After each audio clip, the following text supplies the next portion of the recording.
Hi friends, আমি রীতা। আমার YouTube channel Nandi vlog and kitchen আমার প্রোফাইলে তোমাদের সবাইকে স্বাগত। তা আমি আজকে বানিয়ে নিয়েছি একদমই অল্প করে একটু বোয়াল মাছের ঝোল, মানে অল্প বলতে একদমই অল্প, 3 পিস মাছ, তার একটু ঝোল করলাম।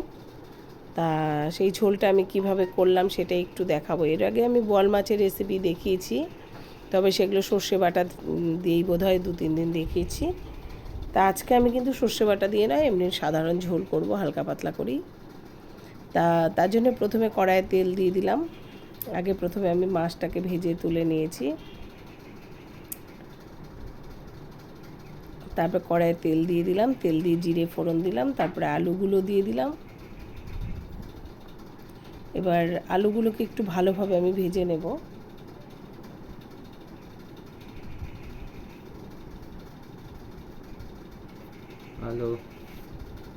এবার এখানে আমি একটা আলুটা ভাজা হয়ে গেছে পরে যে মশলাটা দিলাম সেটা হলো জিরে, আদা, লঙ্কা আর অল্প একটু পেঁয়াজ দিয়ে এই মশলাটাকে আমি একটু ভালোভাবে কষিয়ে নেব। এখন এর মধ্যে একটু অবশ্য হলুদ দেব, আমি একটু হলুদ দিয়ে দিলাম। দিয়ে এবারে এই সম্পূর্ণ মশলাটাকে কিন্তু আমি খুব ভালোভাবে একটু কষিয়ে নেব। মাছ ভাজাটা আমি আর দেখালাম না, 3 পিস মাছই আমি আজকে রান্না করব।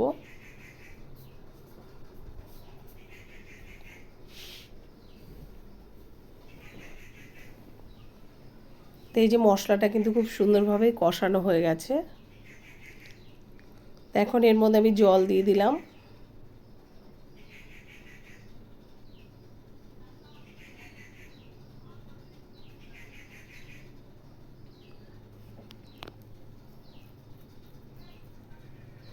ঝোলটা এইটুকু দিতে হবে কারণ এখানে আলুটাও সেদ্ধ হবে আর মাছেরও একটু ঝোল থাকবে।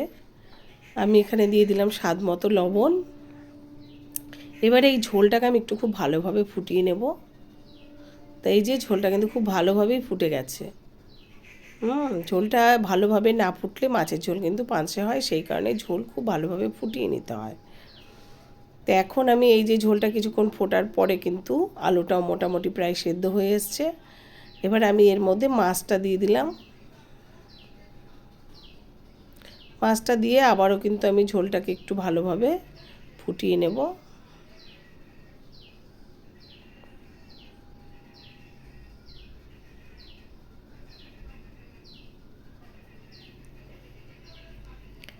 যে কোনো তরকারি যদি ভালোভাবে ফোটানো না হয় তাহলে তার কিন্তু টেস্টটা ঠিকঠাক হয় না। আমি এখানে দিয়ে দিলাম একটু জিরের গুঁড়ো, মানে ভাজা জিরের গুঁড়ো, খুব সামান্যই দিয়েছি, যেহেতু আমার এখানে মাছের ঝোলটা খুব কম তাই আমি খুব সামান্যই দিয়েছি।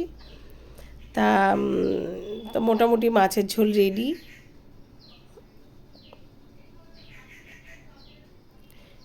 তবে এইভাবে বোয়াল মাছের ঝোল কিন্তু খুবই টেস্ট খেতে হয়।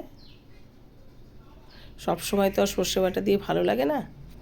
তো যাই হোক ফ্রেন্ডস, আমি এইভাবেই তো বোয়াল মাছের ঝোলটা বানিয়ে নিলাম।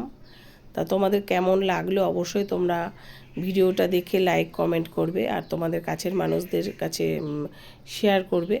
আর YouTube channel Nandi vlog and kitchen থেকে যারা দেখবে তারা অবশ্যই সাবস্ক্রাইব করে দিও আর প্রোফাইলটাকেও তোমরা সাবস্ক্রাইব করে দিও। তোমাদের সবাইকে টাটা।